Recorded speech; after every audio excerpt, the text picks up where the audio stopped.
Thank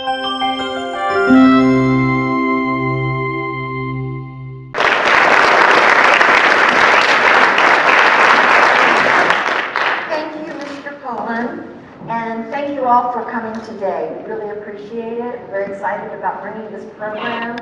What we have learned is we probably will, if we ever do this again, we'll do it at the beginning of the year because you all are so busy with exams and college prep and all of that. One thing I wanted to add that Mr. Poland was trying to get through everything all at once too, which is a lot, is the Savar Institute is still there, but in 2014 I joined this wonderful company called Insperity. And Insperity is an outsourced human resource company. So I'm there as a business advisor, but I do my presentations and speaking engagements because that's intellectual property through the Savar Institute, so I still have that. So before we even start, was there a man named Siobhan in the group? Who is that? Was there a Siobhan? There is. Was it Siobhan? Siobhan. Okay, because my brother is Siobhan, and I don't usually hear, it's usually a girl's name for Irish, and we're Kurdish. But we're Kurdish, and for Kurds, it's a boy's name. So it was nice to hear somebody else with that name. Okay, so how long is our presentation today, Mr. Poland? About an hour, 15 minutes. Okay, you're going to keep me on track. Okay. Okay. All right. By the way, you're going to get all of these, and some of the slides are hidden because we just don't have enough time for all of it, but you'll get everything on PDF. Mr. Poland will send them all to you. Okay. The agenda is we're going to start off with the power of presence and talk a little bit about that and why it's important. And then that would lead into the power of networking because you need to be present in order to engage with other people and build good relationships. After that, Mr. Poland is going to talk to you about an assignment for getting connected. And that will end with our own Tyler Pearson that has flown in from Kingswood, Texas, our headquarters, to talk to you about a fantastic reward and incentive program that's going to put money in your pocket and help raise funds for your school. Okay? So that's our plan for today. Insperity, I love the name. And the name, this company Insperity used to be called Administap. And in 2011, it was changed to Insperity, and it's a combination of two words, inspiring prosperity. So it's my hope today to inspire your emotional, physical, mental, spiritual, and financial prosperity. That's my objective. So building a network of personal and professional contacts will help you achieve your goals and objectives more productively and more efficiently. They are truly critical, not just for your business success, but in your personal life as well. And we build those networks of contacts one relationship at a time, and they require that we are present. That means we're not on the phone when we're talking, or we're not texting. I see a lot of young kids when you're all out together, everybody's kind of in their own little world. But when you are networking, your full focus is on that other person. So talking about being present, what does it mean? Before I even go to this slide, who knows what being present means? And this can be interactive. Actually, it would be great if it is, because I just don't want to hear me speak. Okay? So anybody? There is no bad answer. What does it mean to be present? Yes? Be there, focused, and to have an awareness of everything that's been said before. To be aware, right? Very good. Anybody else? Anybody? Yes? To understand other people's thoughts and ideas? Good, good. Yes? To listen better and to be able to interact. All of you, very well said. Let's talk about, in order to understand presence, we've got to journey inward. Okay? To understand what it means to be conscious, to be present. How many of you are really aware of your thoughts and your emotions? Think about it. Okay, do you meditate? Me? Yes? Yes, actually I do. That's probably why. Because people that meditate are more present. That is a way of becoming present. And when you become present, it's the only way you start to become self-aware. And when you become self-aware, you can self-regulate your behavior, right? Otherwise, other people tell us about our behavior. What does it feel like? Yeah, it's like a criticism. We don't believe it. Then we go to our friend and say, is that true about me? And they go, no, no, no, right? But so it's the way we change. The best way to change is when we become self-aware. You can't be aware when your thoughts are unconscious. So how many of you feel that you're really in control of your life? Or does life control you? Are you stressed out? One of the conversations I had with Mr. Holman when I was planning for this, because I always like to relate to my audience, and he said, well, these are super achievers, most of them are going to college, they know what they want, they're so hardworking. And so I'm thinking, okay, bet they're really stressed. He goes, oh, yes. He said, but they do it to themselves. They just, are so hard on themselves. So I said, okay, so we're going to use that as the theme or the example for when we talk about presence and how being present can help minimize or manage your stress. All right, so that's how we can control it. And do we have the power to create the life we want? Are you present? So to answer what it really means to be present, I'm going to tell you a story. In ancient China, there was this man, and he was walking through the wilderness, just enjoying himself, and all of a sudden, out of the woods comes this tiger. The tiger comes running out, the guy starts running for his life. He's running, and he gets to this edge of the wilderness, and it's just a cliff. And he looks down, and it's like nothing down there. And he looks, and there's a tiger at the very bottom of the cliff.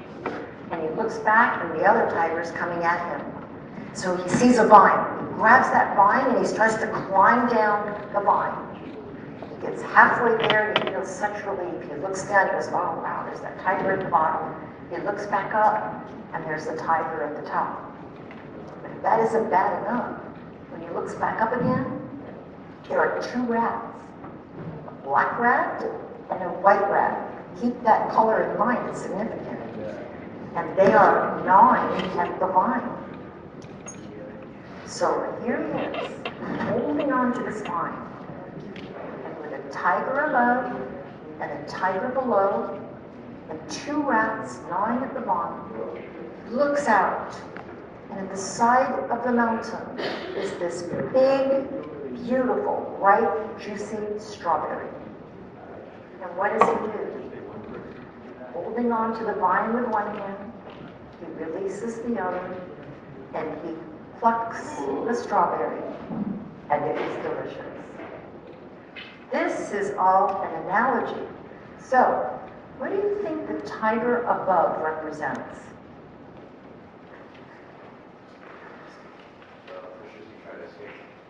The pressure, okay, the pressure to try to escape. Did I hear somebody say time? Okay, time.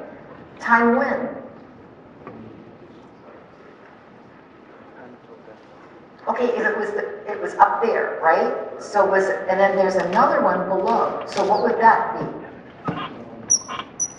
All right, so the tiger above, he's already dealt with him. So that's the past, right?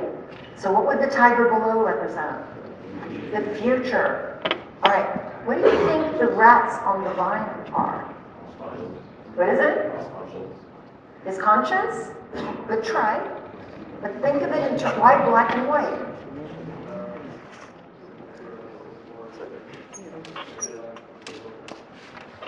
Work and family life, you mean? This is a tough one. The rats below are the passage of time. They're day and night. I mean, the rats, they're the day and night. And they're gnawing at the vine because ultimately, what happens to all of us? We're going to die, right? All right, so what is that vine that he's holding on to? What does that represent? Well, that vine represents the material world, the physical world. All of us, including our thoughts, the pursuits, the jobs, the careers, our possessions, that's the vine. And what does the strawberry represent? Who said it? The present. You see what happened? Look at this. When we're so busy holding on to the material possessions, right? We're not present. We are completely entrapped in our thoughts. You've seen people at the beach. They're at this beautiful beach. They're sitting with their computer or texting.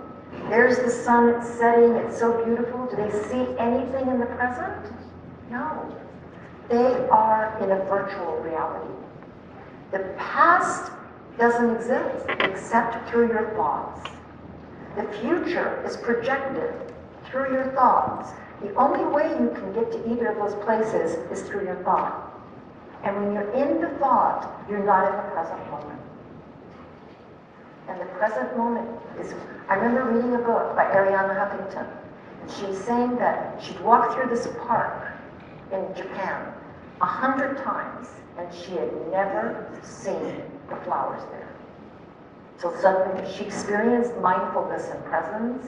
She started to see things around her. When you all come to school, do you notice anything on the way to school? Do you see the trees? Do you notice the sky?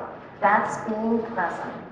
If you're lost in your thought, I've got to get to class, I've got to get there on time, and you're talking, that's not real. The only reality is now. The past happens now. The future will take place now. So we want to be present, because to not be present is to not be in life. Life occurs now, not in the virtual world. Okay? So here's some real benefits. And these come from the Mayo Clinic. Now mindfulness and meditation, they're used now finally, East meets West, and they're used in hospitals to help people. So it takes, first and foremost, most of us are not even aware of our unconscious thought. The little voice in your head that's talking to you all the time, that labels, judges, criticizes, it's on all the time. It's a tape that never shuts off. Meditation helps to quiet the mind so you can be present. It also helps you to become aware of thought. So you manage your thought rather than your thoughts managing you. It helps improve your focus and concentration. It improves productivity. It reduces your stress, helps you listen better and be more attentive. And in your case, you all, it manages stress, and I'm going to show you a technique. Meditation is one, walking in nature is one. I'm going to show you a technique for coming into the present moment. Now, I put everything into this one slide, and I want you to think of it like this. This is your mind. One side, the right side, is showing entrapped, and I mean inner trap. That's why it's I-N. This is an entrapped thinker. The center is ego. And when I say ego, I'm using the physical, the mind. That's the physical world, and its thoughts, because thoughts are not real. And we really can control them if we were conscious of them. So that is, the center is ego. Emotion is fear. The expression of the emotion is anger. The storyteller is the little voice in your head that is totally unconscious. You're not even aware of it. It's talking to you all the time. Oh, look at that girl. Look at what she's wearing. I can't believe she's wearing that. Oh, it's so cold out. I'm going to get to school on time. When is this day ever going to end? I can't wait to get together with my friends for the weekend. That's the little voice. It never shuts up, right? Okay.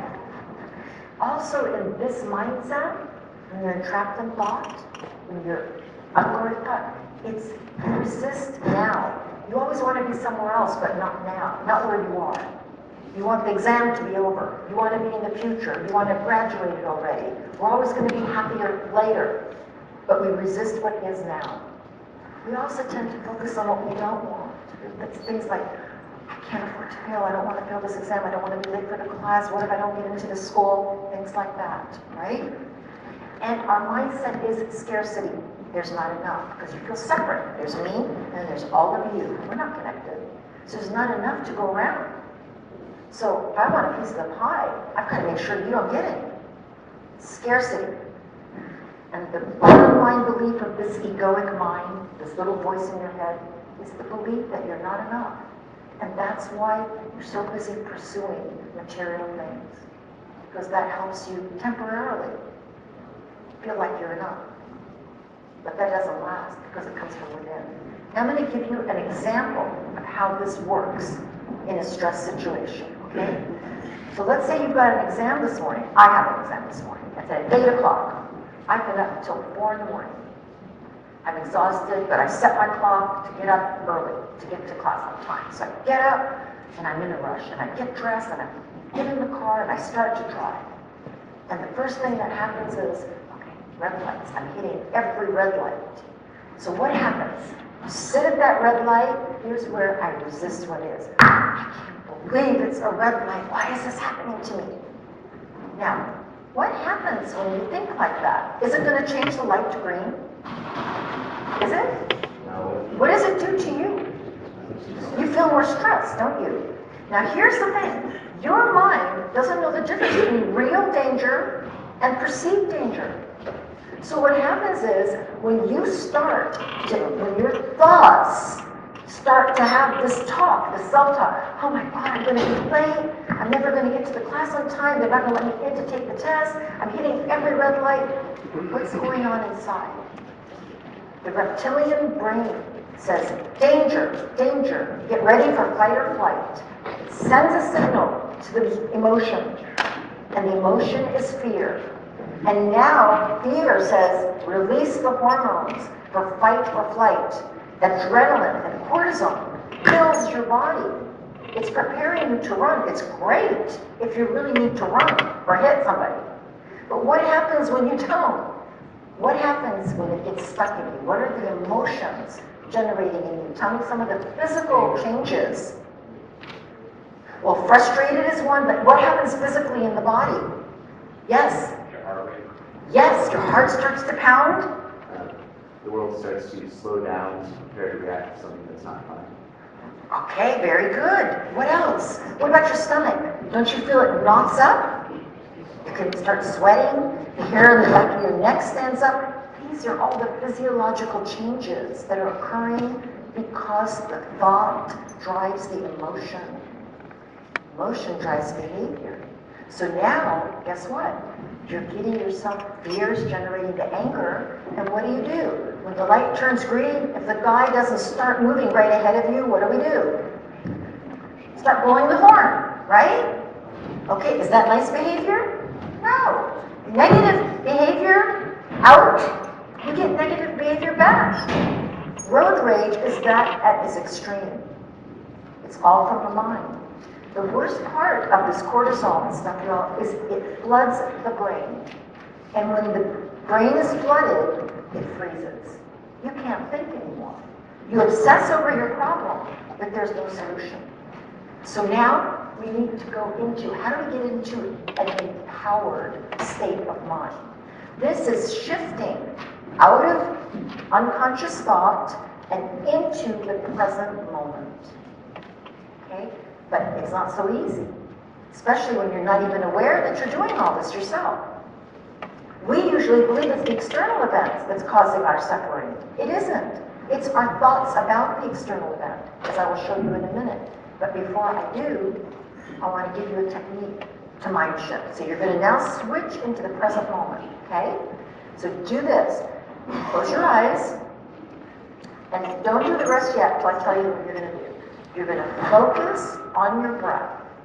And as you're focusing on your breath, you're going to take 3 deep inhalations, focusing on your breath, don't forget.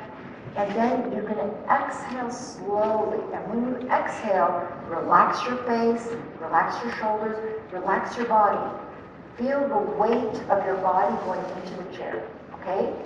3 times do that. So start now, close your eyes, keep your focus on your breath. Inhale from your abdomen. Exhale slowly and relax your body. Feel the weight. Inhale. Focus on your breath. Exhale.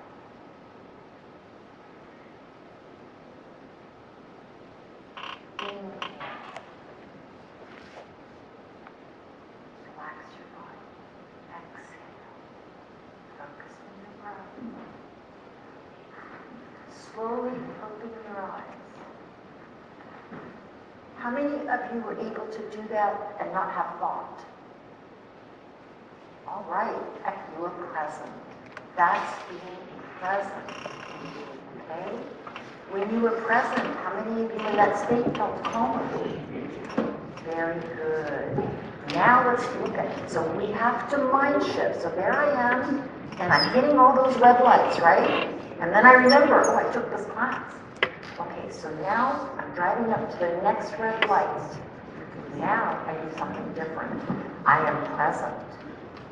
I step out of my thought, and at that red light, what do? Use the time to breathe, to come and take deep breaths and relax yourself. So I'm not resisting what is. I accept what is. It is a red light. It's not going to change till it's ready. So take that time productively. Do something that can help you. So you now don't resist what is. You focus on what you want. Okay, I want to be at school on time. Do your breathing. And now, guess what? As you're relaxing your body, the emotions are going to follow. And they release endorphins and serotonin. Those are the feel-good drugs. And those flood your brain. And oxygen, by the way, is the only food for the brain. That's why we're breathing. Because when you're denied of oxygen, the brain doesn't function. Okay, so when you're now breathing, creativity flows. And while you're doing this, guess what happens? You get an idea. Oh, I knew a shortcut. I forgot all about the shortcut. And you take the shortcut. Because you focused on what you wanted. Your mind is calm and it's creative. And you get to school on time.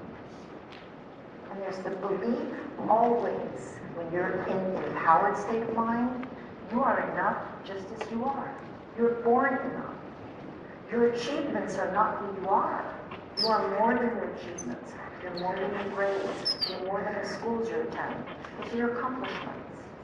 You are enough as you are.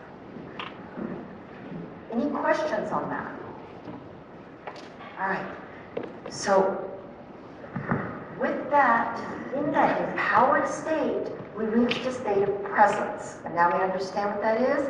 So even as we go to networking events, those deep breaths before we go in help to center us. Now I'm going to give you a little technique for those of you that aren't used to meditating or anything. To help you de-stress throughout the day, just take your mobile phone and set it. You know, every 2 hours, every 1 hour, whatever you want to do. And every time it goes off, that would be your reminder to do the breathing exercise. Except do it 6 times. If you do that throughout your day, just those gaps in thought calm you. The stress comes from our thoughts. This will calm you throughout the day, and over time, you will naturally start becoming more present and more self-aware. And your whole world changes when that happens. All right, so now we're going to go into the power of networking with presence. I'm going to ask you some questions. First of all, what is a network? Who knows? And no, just speak up. Who knows what is a network when I'm talking about? Not a computer network. Yes. Group of people communicating.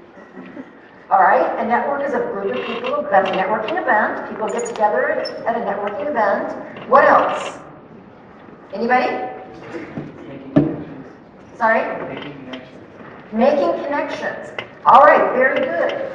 Why do we need a network? Why do we need it? Share experience and information. What else? Favors? Yes. Remember what I said at the beginning too? Helps you achieve your goals more quickly and efficiently? Look around you here in this room. There are future CEOs, CFOs, entrepreneurs, techies, whatever, are sitting here. This is your network. You start building it now for the future. All right, so who should be in your network? Who should be in your network? Successful people. Louder. Successful people. Everyone. You know, today's successful person may not be successful tomorrow. That doesn't make them less. They could be coming back again, right? You know, Colonel Sanders' fried chicken? That poor guy had all these failures up to age 65.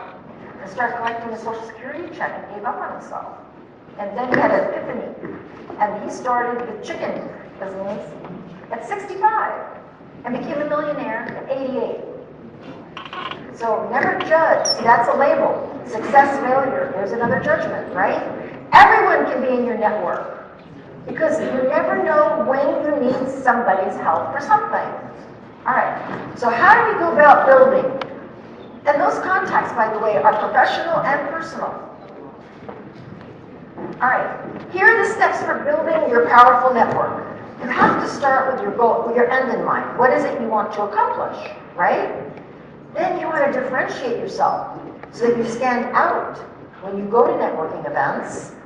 I'm going to show you how to do some networking techniques that will really make you professional and stand out. And then you want to maximize the return on that networking investment. And we'll talk about that. So the first step is for each of you, when you decide you're going to start your network, what is your goal? It may be for a job in the future. It may be getting into the college you want. Start with the goal in mind, because that's going to determine where to go to meet the types of people you need to help you achieve your goal. Make sense? So then you can choose community services, volunteering. You guys have DECA, right? And the young business leaders of tomorrow. Future business leaders of tomorrow, right? These are different groups. Depending on your interests, you choose strategically. And then you look in the community, and I just put several up there. But with each other, you also want to build that contact. Because Mr. Poland even mentioned, I'll let him tell his story a little bit later. All right? All right. Now, the next step is, when you go to an event, you want to differentiate yourself. And here's why. The U.S. Chamber of Commerce says it takes the average person 7 contacts to be remembered. That means somebody has to meet you 7 times before they remember who you are. That's a lot of networking events to go to. It can be very costly, and for small business owners, they can be out of business before they ever meet people they need to meet for sales, right? Okay, so how do we get remembered in 1 or 2 contacts? One of the easiest way is to dress for success. So this is how the first impressions are made. Take a look at this, you all. Visual is 55% of first impressions. So you're going to a networking event, okay? You walk in that door. A person is making a judgment about you. 55% will be on how you appear. And it's not just the way you're dressed. It's the body language. It's anything they can see. 38% is tonal. Not the words, but the tone. Do you talk like this? Or do you talk like this? The tone. Only 7% are the actual words. That's why when we text, we get into trouble a lot. Because the other person is filling in how you're looking, your emotions, what you're thinking, because they can't see any of that. So depending on how they feel about themselves and about you, they're filling it in. And we can have a lot of trouble with that. That happens in the professional world as well, through emails. Okay, so dress for success. The easiest way is to make that, to be noticed in 1 or 2 contacts, is to dress above the crowd, but not too much above. Look at these pictures. Which one, look at the pictures on the right and on the left. Which one portrays more confidence? Which one looks more authoritative? Which one would you trust and respect to give work to? Which one looks more professional? Now, some of you said all of them, and you're, in a way, I'll tell you, you are of a different generation. You're still in a time where you're in school and it's different. But even in the workforce, it is changing. It is changing. However, if you're headed towards technology or to jobs and positions where people really stay in most of the time, some will wear jeans. But if you are career advancement oriented, if you're required to go out and meet the public, you have to have another image. What I've noticed, and I found very interesting, is here's Fairfax County, here's Loudoun County. Both are highly educated, right? Both are very professional, but it's night and day when you go to networking function. In Fairfax County, you go to a networking event, just about everybody's in a suit, or should be. Well, I always wear a suit to those networking events, very easy to stand out. But generally, the higher level people are in suits. You go to Loudoun County, and in Fairfax County, you always introduce yourself first and last name. Loudoun County is almost like the South. They're friendlier, they're less of the conservative, and they introduce themselves by first name. Hi, I'm Sheila. No last name. And they're all in business casual. Another thing though is, so it's easy to get noticed if you wear a suit there. However, you don't want to be in an environment where you stand out and look different. Make sense? When I dress for my audience, when I presented and Mr. Pollan attended, when it was a professional thing, I wore a suit. But coming to the school, I don't want to be dressed in a way that you're going to totally not relate to me. So that's important too. So here's the thing to remember. To maximize your success, dress for the job you want. Okay, not the job you have. Dress for the impression you want to make and for the people you want to meet. And for the venue. If you're going to the Ritz for a meeting, dress up. Okay? That's important. All right. So now we're going to go into how to network like a pro. This is going to be a little bit more interactive. The first thing is you are going to be present. So let's say we are going to go to a networking event. Where do we want to go? Let's go to the Loudoun Chamber. All right? They have a young professionals group. Let's say we're going to go there. So the first thing is while you're in the car, you're going to do the breathing so that you are relaxed and present. What are you going to do? You're going to bring business cards. Mr. Pollan, do you have those? Okay, you're handing those out. It is critical, the most important piece of collateral you have. There are marketing people here. Are there marketing and communications? The most important piece of collateral you'll have is the business card, more than the website. Why? Why do you think the card is more important than a website? Physical? Physical, more information. You have to go to the website. What else? They don't have to do, well, the reason is because it's going to be seen more than anything else. So you want a business card that stands out. Let me see if I even have one here. So when I had my business, a young marketing guy created this card for me. And at first I was going, well, I don't know. See my card? Every time I hand it out, people make a comment on it. So this is the most important piece of collateral, and you want to be noticed and remembered. Then they go to your website. Okay, now, before we even go in, what do we do with the cell phones? Turn them completely off, even the vibrate. It does not make us look important to walk in with a cell phone, okay? It reduces our status because we know in the business world that CEOs and high-level executives are polished. They don't do that. It's usually the lower-level new salespeople, the entrepreneurs, they're the ones that are working so hard and they're on the phone.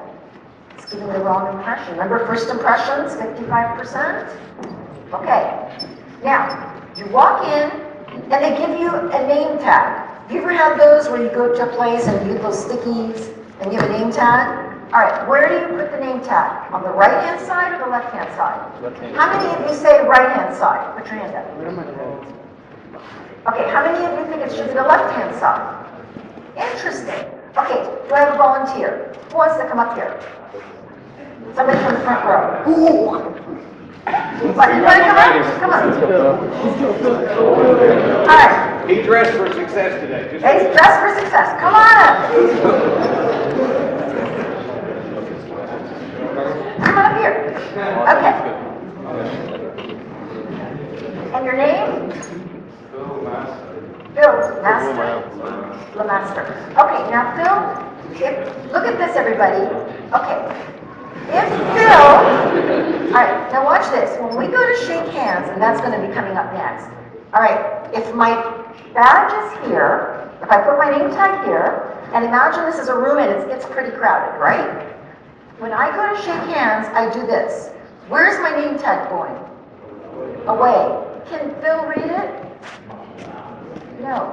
And especially in our area that's so multicultural, a lot of times people find it difficult. If somebody is foreign and they can't pronounce it, they don't know the name, it's embarrassing to say, I'm sorry, what was your name? But if we put the badge here, and we go to shake hands, what do they see? So where do you wear your name tag? Very good. No problem. Okay. All right. Now, got the name tag on. We are dressed right. We go in. Remember now, it's body language too. So what do I walk in like this? How do I walk? How do I walk? So. You walk with confidence, right? But professional. So you're walking in, you smile? Yes. Smile on your face. Okay. So now you're smiling. Now you see people in the room, and you're a little nervous because you're not used to this. Who do you approach? Any ideas, you all? Who do you want to approach? You see some people are 2 people together, 3 people together in a group. Then you see people that are stuck to the wall. You know? They're the shy ones. They've got food and they're just standing there and they're afraid. Who do we approach? Who, what did you say? I heard something. Well, who said the shy one? Okay, here's the rule. If you're a little nervous, right, you want to give before you get. By helping someone else, you take your focus off of you. So I walk up to Phil, who is shy. He's going to pretend to be shy, right? And I walk up, and I come up and say, hi, my name is Sheila Savar. How are you? Good, how are you? Hi. Oh, nice to meet you, Phil. So tell me now, what do you do and why are you here today at this networking event?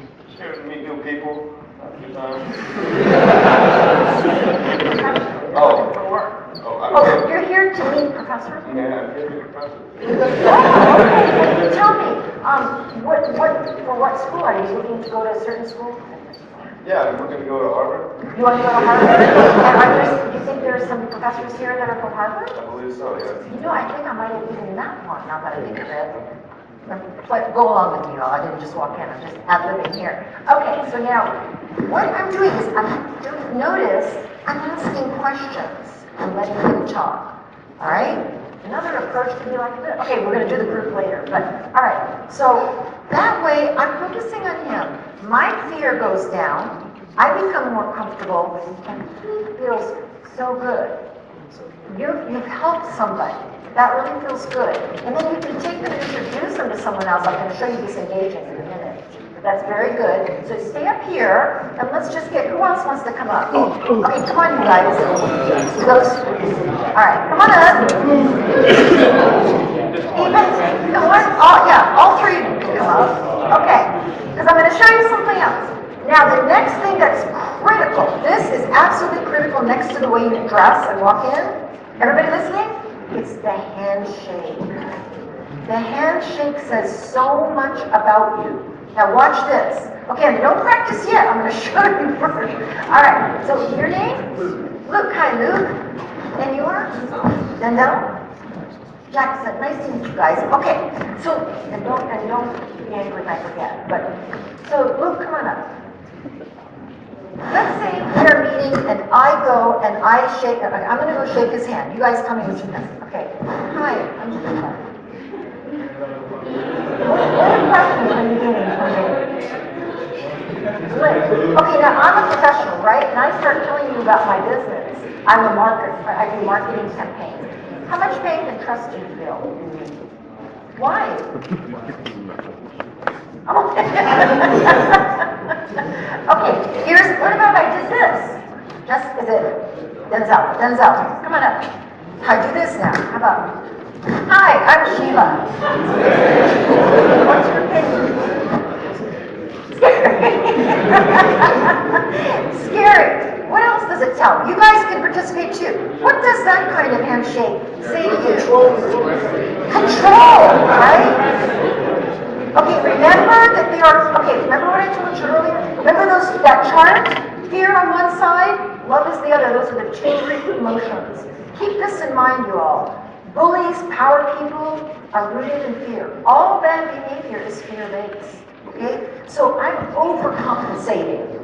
I might be overcompensating because I think, oh, I'm a woman here and they're not going to take me seriously, all right? We would have had that more in my time than yours, maybe. But it also happens in reverse, you all. When a man comes up and offers me the limp handshake. Okay, women, how do you think? What does that make you feel? What is it? He's intimidated. He's intimidated? Or he doesn't take you seriously, right? It could be either one. He might be thinking, she's a woman. I have to be delicate with her. Networking events, we shake hands genderless, okay? What happens when the guy comes up and wants to break my hand, squeezing it real tight? What's he saying to me there? What? Thinks he's better than you. Does he really? He probably, in the egoic mind does, but underneath is the fear that says, I'm not comfortable doing business with women, right?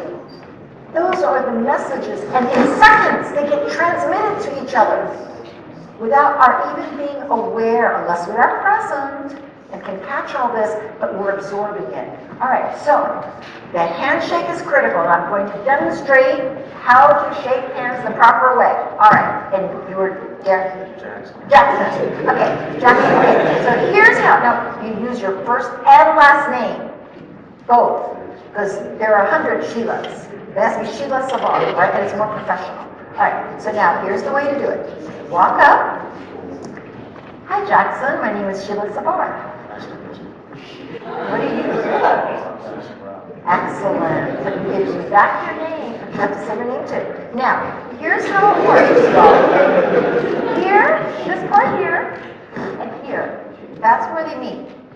And it's firm, but not hard. Firm. I said not hard. Okay, perfect. And it's like 1, 2. We're not pumping it up and down, right? And it's not up here. A lot of guys will sometimes hold our hands like here. It's like this, okay? 1, 2, and release. All right? Now, you all practice that. You two practice it, and you two practice it. And then, Mr. Holland, once they've done it, you can check it out. Okay? Tyler, check it out. See how they're doing. Okay, come on up here. Come up here and let's see how it looks.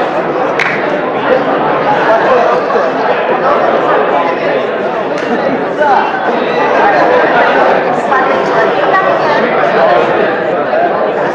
Not like this, remember? Right? Good job. Okay.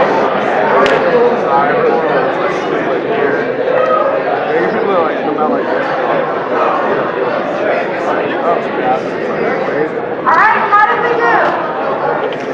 Everybody got it? Okay. Very good, very good. Thank you. Good job. Proud of you. All right, everybody, well done. This is great. It's always at the beginning in the morning. Everybody's like half asleep. So this kind of will get everybody cooking now. Good. Well done, everybody. So now we do the handshake, right? Now you talked about groups. So let's see. Let's get a group together. All right. So if you've got two people, those are harder to approach because you don't know if they know each other and they're having a personal conversation or not. However, it is a networking event and they have to be open to everyone, but you can encounter some rude people sometimes. So if you're insecure or not real confident yet about it, you can stay away from the twosomes. So the next one will be a 3. Come here, 3. So here's the 3. Come on, you guys, huddle into a group. All right, no, come. You're facing each other. You aren't together talking. Okay. All right, so you guys are talking. So here's technique number 1. Tell me if you like this. Except I need, is this good? I find you over here, if you don't mind. Right here, right here. Okay, because I'm coming in this way. So I'm going to give you technique number 1, and I'll do technique number 2. Tell me which one you like better. Okay? Here we go. You all are talking to each other. Don't look at me. But keep talking. I don't have my asperity card. Thank you.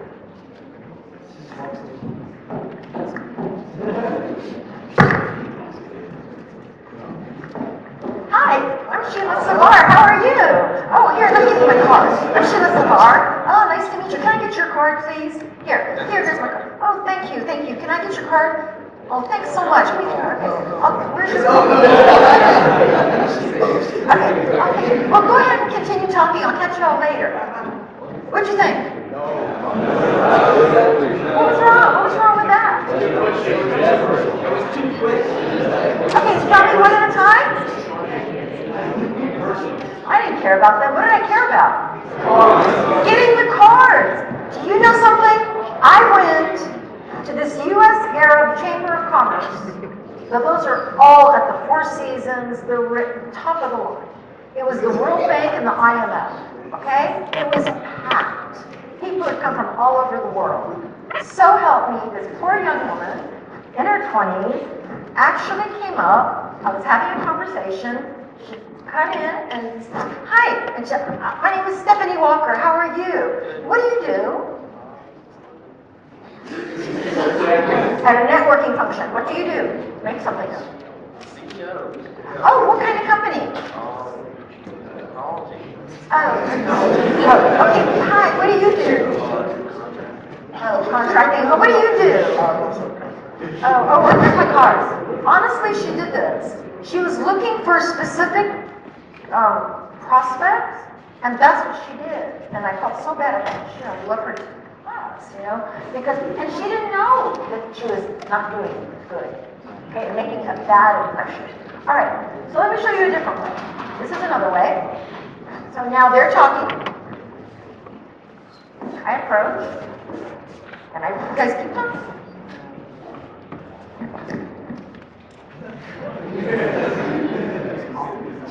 Okay, so eventually, when you all finish talking, what are they going to do? They're going to look my way, right? So I don't interrupt. I just stand there, and I'm smiling, and I'm listening to the conversation. And then they will welcome me into the group. And that's how you become part of a group. Now, you all mentioned a big group, right? Here's the thing about really big groups. Really big groups, there's usually a dominant speaker, right? And he's controlling the whole conversation, or she. And everyone else is trapped there. They can't escape. They want to escape. You do not want to go into that group. But you might want to save some of the people on the peripheral of that group. So maybe I want to talk to you, right? And say, and then introduce myself. And he's relieved because I pulled him out of that group, right? So that's okay. But in a big group, don't go in. It's hard to come back out gracefully. Okay? All right. Very good, y'all. One more thing. You see, I have my disengage. I have a question right here. Yes. One thing. How do you do without coming across as awkwardly, like just standing there? Like if someone just kind of walked up and started standing there silently, would you make any kind of like slight introduction? No. All right. Let me show you. So if I'm here, right, and when I come into the group, this is what I really do. When I come in, you just stand because they're having a conversation that's usually not like this. It's usually in a circle. Yeah. And they're talking with each other, and I just stand. And this is common in networking. So you stand and you feel comfortable because remember you've come in, dressed for success, confident, done your presence, and you're relaxed with yourself. And so you just smile to show friendliness, approachability, and you just wait. It doesn't take long, you all. It's usually, they don't keep talking. They will usually end a conversation or a sentence, and one of them will turn and say, hi, and they'll introduce themselves, and then you become part of it. And then you introduce yourself to everybody. Very good question. Any other questions? Okay, so now one of the biggest questions I get is, if I'm talking to someone, how do I disengage? How do I leave? This person never stops talking and I want to go meet other people, right? So I'm glad you said that. So here's one approach. All right, so I'm going to now just be talking to one of you. Who have I not interacted with? Jackson, I did. Denzel, I did. Matt? Bill? Lucas. Okay, come on, Lucas. Okay, so Lucas and I. All right, so here's something. This is one approach. All right, so we've been talking, and I remember I asked him the questions, and he's been answering, and then you don't just hand out a card.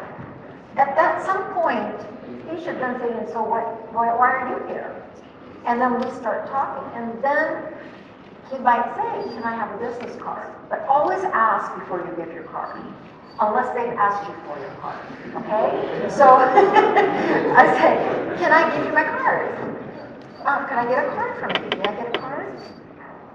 That is the absolute number one no-no, all of the most important thing, because what was the whole point of being there if you don't have the card? So always be prepared. All right, so now, here's one approach for disengagement. All right? Tell me what you think. This is option one. Hey, it's really been great talking to you, but I see my friends over there and I really need to go and catch up with them. Or even worse, it's been great, but I've got to go eat and I need to use the restroom. That's one, okay? And he says, okay, all right, but how do you feel? How do you feel when I do that? He feels bad. I mean, he feels rejected, right? Not very nice. Okay, so option two is this. It's been a pleasure talking with you. Now, let's say that we decided we have something in common and we want to meet up. The networking event is not a place for closing business, getting, making your deals. It is for starting to build a relationship. It's the first step. So what we'll say is, it's been great talking with you. I don't want to keep you from meeting other people, but I'll send you an email and we'll schedule a time for us to meet for coffee as we had planned. Sound good? Thank you. It's been a pleasure. Okay. There we go. That's option two. Do you like that better than one? Okay. Let me give you one more. Tell me which one you like. And now I want Denzel. Come on. Okay. So now I'm ready for you to engage. Denzel, you mentioned that you were looking for professors from Harvard. Never mind. Say yes. Yeah. Okay.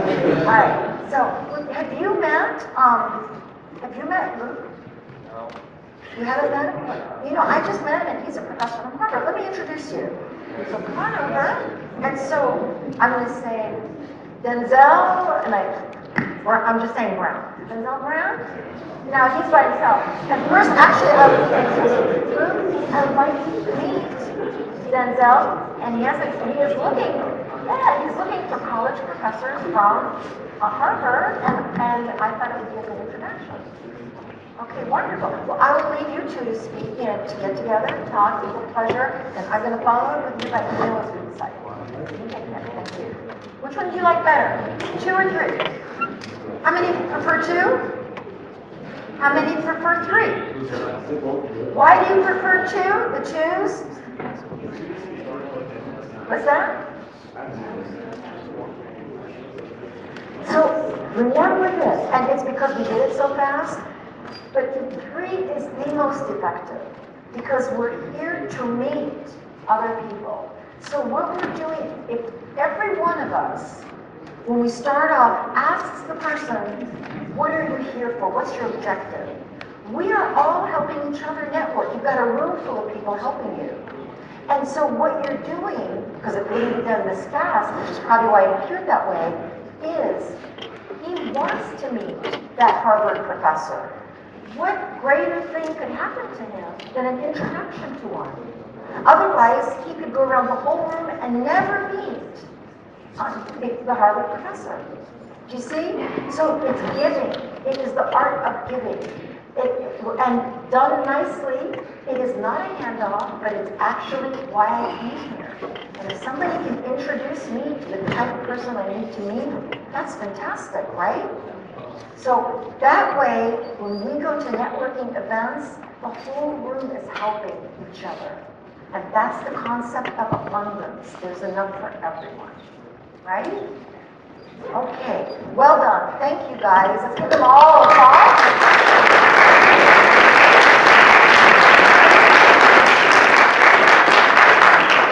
And now Mr. Collins is coming up, right? Okay, you've got your slides, right? You've already said this one. You want to start there? Or do it? Okay. Okay, real quick here. So, guys, you did a great job right there demoing how to network and how to talk. So, again, as we're talking here, Ms. Savar, what she said about all this networking and how to talk, that is in the book that she's written. It's very short, it's about 120 pages or so. It's very common language, just like her talking here. So, if you guys do like it, she does have those for sale. I have those down in my classroom for $10 a piece. You can figure that out tomorrow later. Next, pseudo homework assignment, but not too hard. So how do you build your network? Right now, it's how do you reach out and find them? So what other kind of social media networks are out there that you use? Facebook. Facebook. MySpace. Still has 3,000 friends on now. What else? Use Twitter, Instagram now. What else? MySpace, yeah. I never even used MySpace. Okay, so you have different social media networks, from Twitter to Instagram to Facebook that your parents use to MySpace that the person probably used 15 years ago. And so for the professional networking, it's LinkedIn. That's one of the biggest networking social media services out there. And so that's how you guys and girls need to or can build your network. So really your first homework assignment is tonight or this weekend is to get on LinkedIn. It's free to do. It's now it's available. He said it's 13. Anybody's 13 and older, which I believe it qualifies everybody in here. We got to check Luke back there at his age, but I think everybody else is good. So go to LinkedIn, make an account, and then you want to start connecting with people. As Ms. Savar said earlier, who is in your network? Everyone. So definitely, connect with fellow students. Connect with Ms. Savar. Connect with Tyler if he accepts right there. You can connect with me too.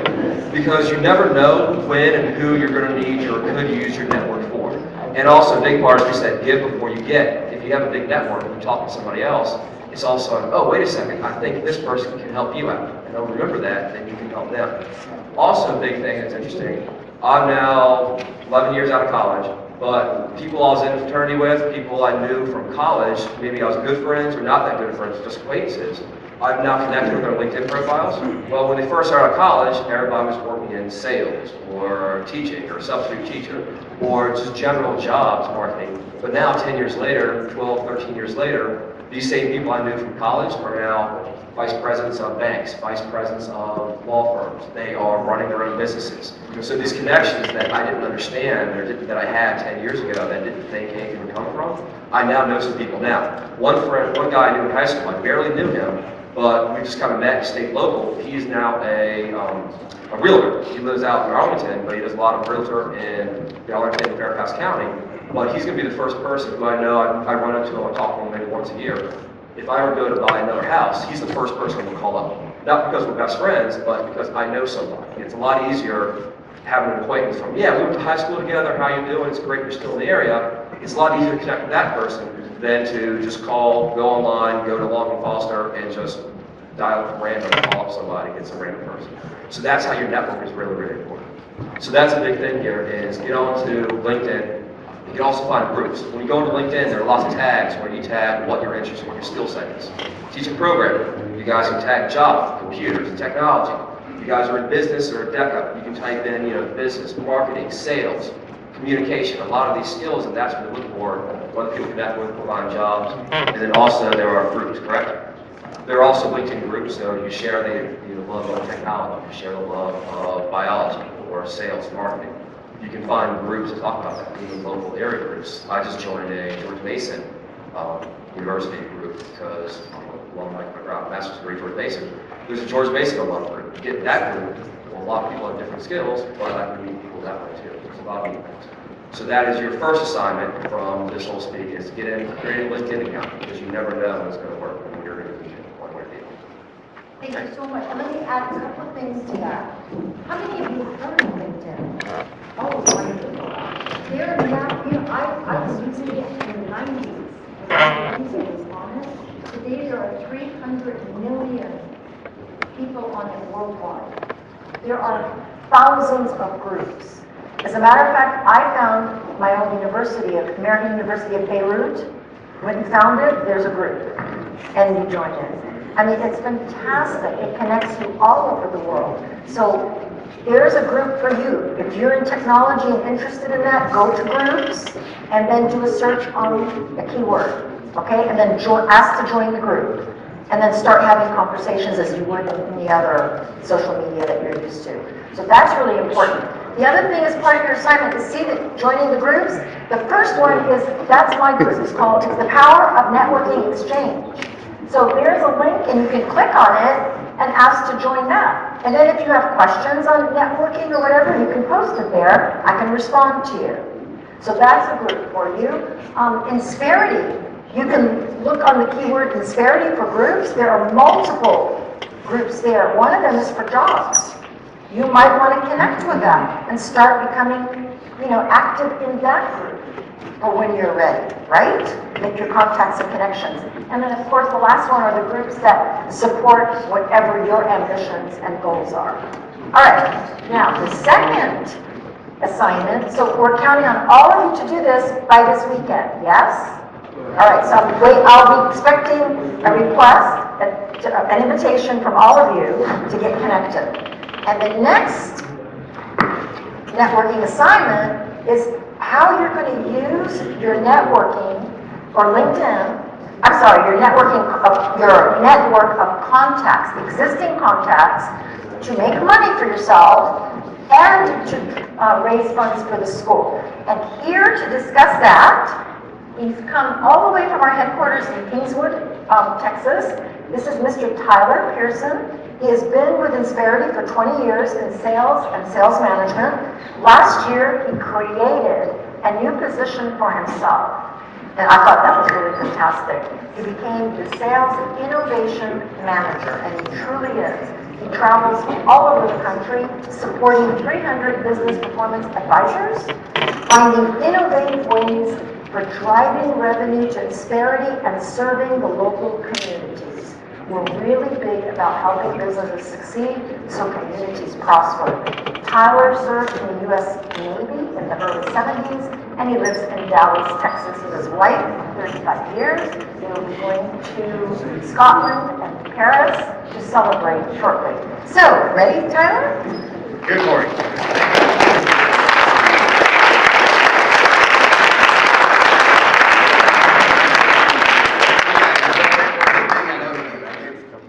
When she said, can you get your LinkedIn done by this weekend? How many of you closed your eyes and took 3 deep breaths, right? Stressed out. Okay.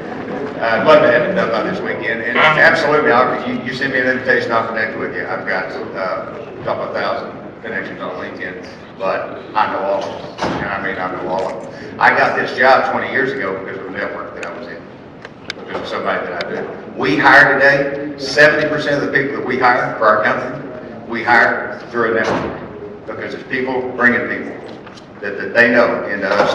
Because they know this is the person, I know this person, I know this company because I work here, you need to hire. 70% of our hires come that way. So networks are huge. I know you got that.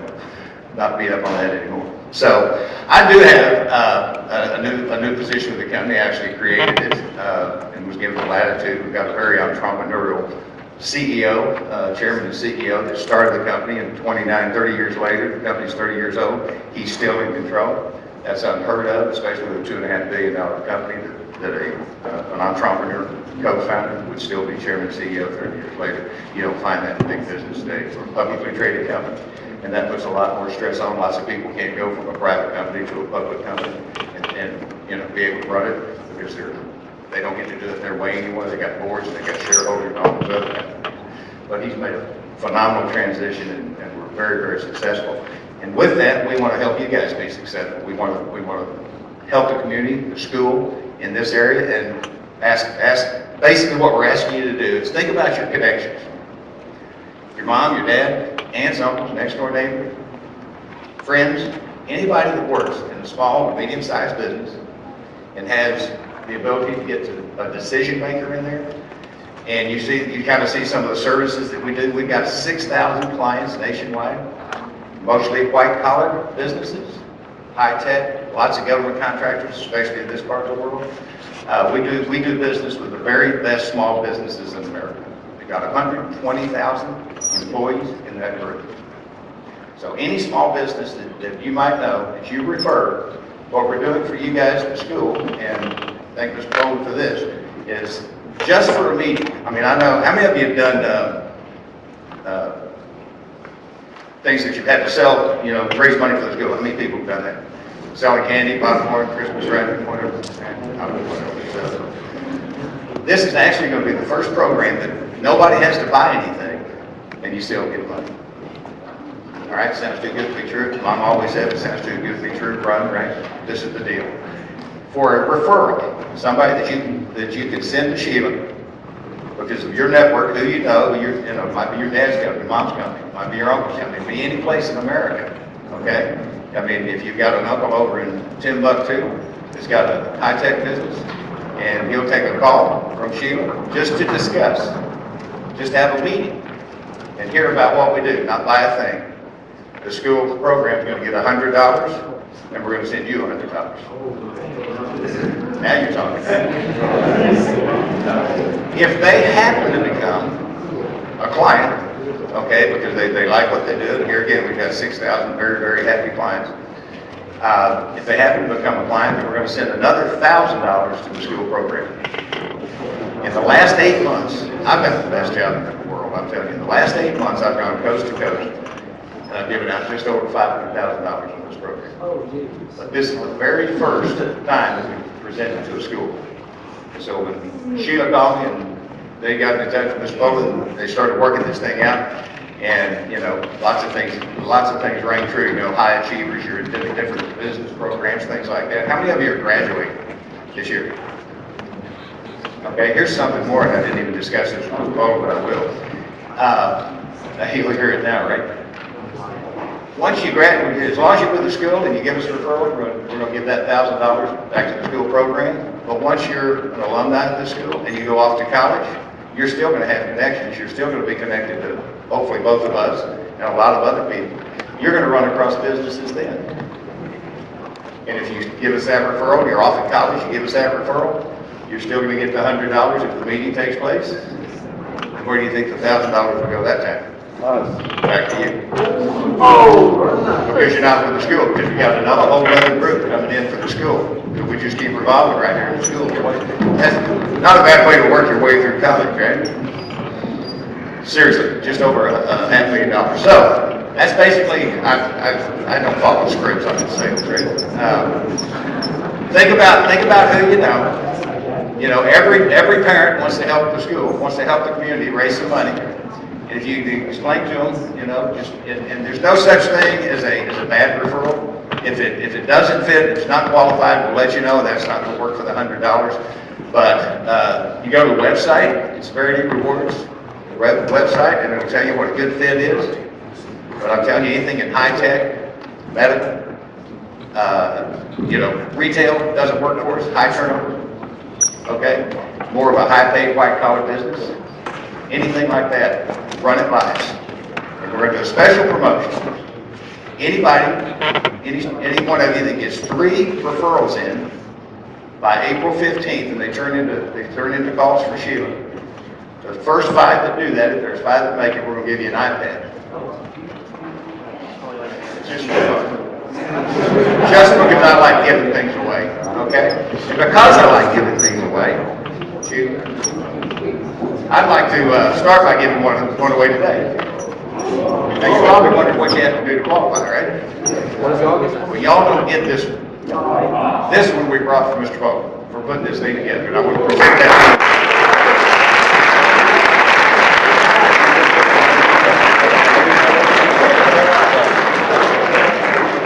Seriously, think about it. I think this could be I think this could be something that we might end up rolling out across the nation. And no pressure, no stress. Close your eyes real quick, just for a second. No stress, but it's gonna pretty much depend on what you guys think of it. We'd love to get your feedback. Okay, you can do that by connecting to us. If you don't link into us, then we'll pretty much know how you took this. But if you do, give us your feedback. Let us help you. Okay. One thing that happens on LinkedIn, I'm going to finish with this. This is what happens on LinkedIn. I've got a meeting next week, next Tuesday in Dallas. I actually live in Dallas. Our corporate headquarters is in Houston. But I've got a meeting with, I hate the Cowboys, don't worry about it. I've got a meeting with a strategic analyst with the George W. Bush Library, the foundation. They're actually clients of ours. They've got 120 employees. They're clients of ours. But I've got a meeting with him because we went in and did this program with his company. And then I went on his LinkedIn, okay, I connected with him on LinkedIn, I went into his LinkedIn contacts, and I pulled off 25 CEOs that he's connected to, that I'm going to go get with him Tuesday and say, here's who you need to refer me to. Because if you refer these in, every one, I guarantee you, we had a client in St. Louis that gave us 26 referrals the first day we went out there. We got 9 calls out of it, so she got $900 for that. We closed 3 deals. She got another $3,000.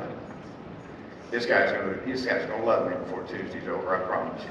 And I hope you guys will too. So, any questions? We'll be hanging around here, but any questions, emails, texts, however you communicate, you've got Sheila's information, and of course you can always get us through Mr. Poland as well. So, thank you very much for your time. I know there's a lot of people.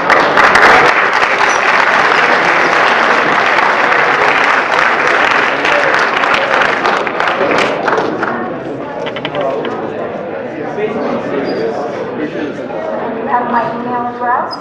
Just connect, make the contact through email, follow up with a meeting, and so forth. So I really hope that you all enjoyed today's presentation.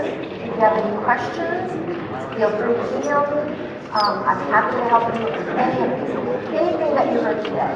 Okay? And with that, we turn it over and say thank you all very much for your time.